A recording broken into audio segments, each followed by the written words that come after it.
This is the Cobra Lat Pull down. One of my favorite exercises to do for lats because it isolates them perfectly and it puts you in a huge stretch. So for hypertrophy reasons, you want, like we talked about, full range of motion, and you want that muscle to be in a stretch. And when you do pull-ups and lat pull-downs, you're stretching the muscle, which is great, but you're not putting it in as much of a stretch like this. So a lot of my back workouts, I like to have one exercise where you can really stretch the lat. Like we'll do like straight arm lat pull downs, a dumbbell pullover for that reason. Today I chose this one because I forgot how much I love these. So I'm gonna start here. You're gonna have an incline bench. Set it around like, I think I got like maybe like 35 degrees or so right here. And I wanna take my knee, put it here. I take my other leg and I put it out. So now you can see from my hand to my foot, I'm totally lengthened right now. And I'm gonna let this weight pull me really good. So I get a nice stretch in the lat.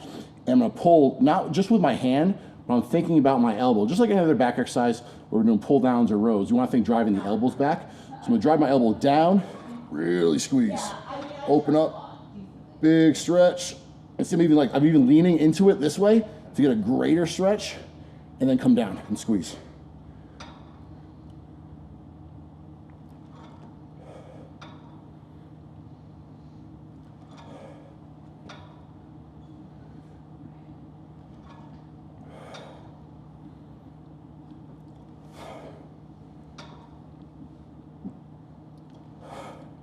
Now, what would you do for sets and reps on something like this?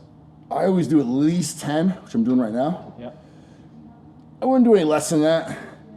This is an exercise you really gotta get a good burn on. Yep. So 10, 12, you can go as high as 15. I mean, usually 10 with that stretch, you get fatigued pretty quick. Right. If you do them like this, you can do them and just rep them out like we talked about, but you really control it, get a good stretch, come down and really squeeze. Time in that stretch position. Yeah, the time under tension on this exercise is a lot. So that's why you're gonna get tired on it pretty fast. You're gonna feel that burn there pretty good. So I'd say 10 to 12 on this one. No less than that, definitely.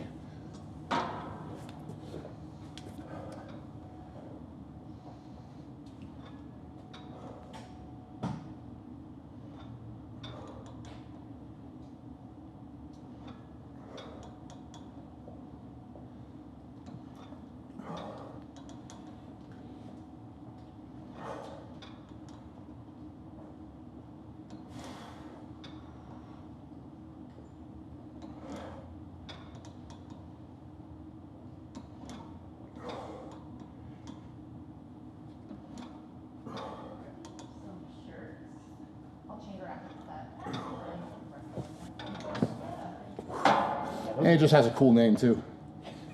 Right.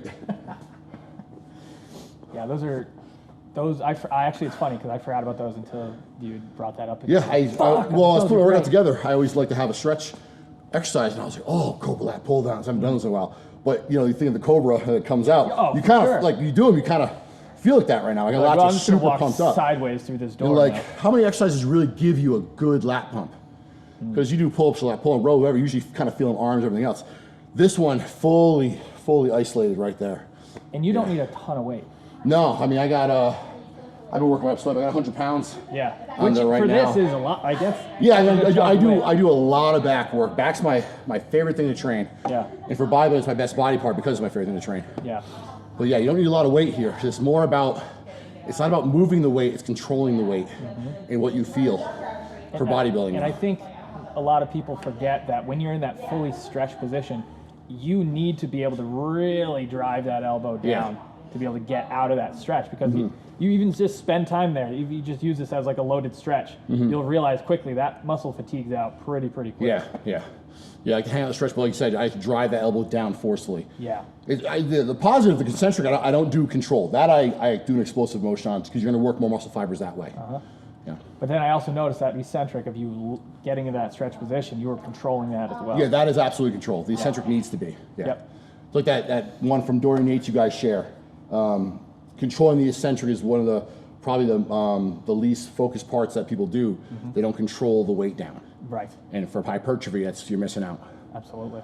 So I'm going to have to note that you're not only a big comic book fan, also a massive John Meadows fan. Yep, absolutely. So Meadows Rows, what was the reasoning behind? So, well, I'm actually following his program right now. Yep. His Creeping Death program. So for all my bodybuilding that I've done, I've been following all his programs. But even before I did bodybuilding, I would take a break from strongman training or powerlifting, and I'd always follow one of his programs to take a break from it, because I think a lot of people need to, and I wish I would have done more, done blocks of bodybuilding training, take a break from the heavy stuff instead of just going like heavy, heavy, heavy, comp after comp. Yeah. Because I learned a ton from him. Learned this exercise from him, of course. The iso hold, the partials, I never done those before. Well, it's funny because I was looking back at my old programming that we used to have that you would send me, and you were the first person to introduce me to Meadows 6 ways, and then you would always link the same videos, like the old school. Yeah. Doing them, right? Yeah, 'cause you say that, people are like, what are those? So whenever there's an exercise that I'm like, they may not know this one, then I'll always send a link into it. Yeah, that old one of John doing them. I mean, that was one of the tougher exercises, but it was one of those weird ones where you're just like doing it and you're like, I'm getting real fucking strong doing these. Yeah, it's one of the best. Because you start out, you're like, okay, it's not too bad. And then you're at 5, you're like, oh my God, these are killing me. Yeah, those are great. So you're using the quarters, right?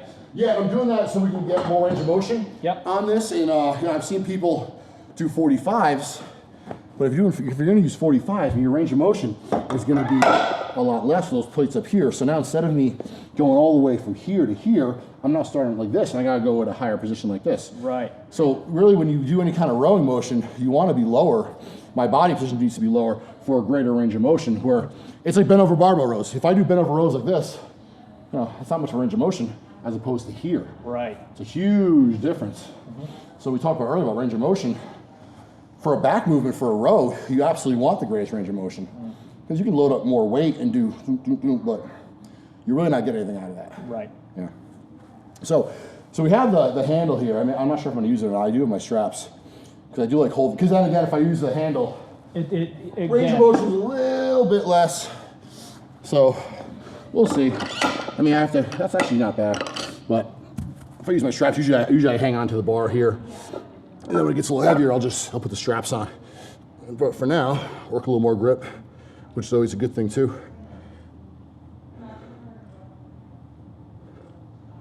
But I can come right to the floor before I come back up. I mean, you have long arms. Yeah, I got a long way to go, which makes me why I can be a good deadlifter. Yep. Long arms. But then I have long femurs, makes me a bad squatter though. Or harder to squat, I should say.